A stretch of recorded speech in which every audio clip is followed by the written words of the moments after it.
மிக ஆழமான மர்மம் நிறைந்த ஒரு பண்டைய காடு இருந்தது. அந்த காட்டில் சாதாரண விலங்குகள் மட்டுமல்ல, காலத்தை வென்ற சில ரகசிய உயிரினங்களும் வாழ்ந்தன. அந்த ரகசியத்தை தெரிந்து கொள்ளவே சிறுவன் ஆதவன் தனது சாகச பயணத்தை தொடங்கினான்.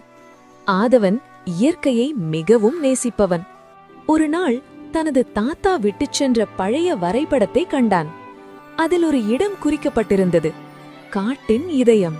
அங்கே சென்றால் நீ உண்மையான நண்பனை சந்திப்பாய். ஆதவன் பையை சுமந்து தொப்பியை அணிந்து காட்டுக்குள் பயணம் தொடங்கினான். காடு அமைதியாக இருந்தது, காற்றே ஒரு ரகசியம் சொல்வது போல.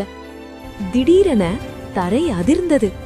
புதர்களை தள்ளி வெளியே வந்தது ஒரு சிறிய டைனோசர். ஆனால் அது பயமுறுத்தவில்லை, அதன் கண்களில் நட்பே தெரிந்தது. ஆதவன் கையை நீட்டினான். சில நொடிகளில் அவர்கள் நண்பர்களாகிவிட்டனர். டைனோசர் ஆதவனை தனது முதுகில் ஏற்றி காட்டின் ஆழத்திற்குச் சென்றது. ஒளி வீசும் பூக்கள், பேசும் பறவைகள், அற்புதங்கள் நிறைந்த பயணம்.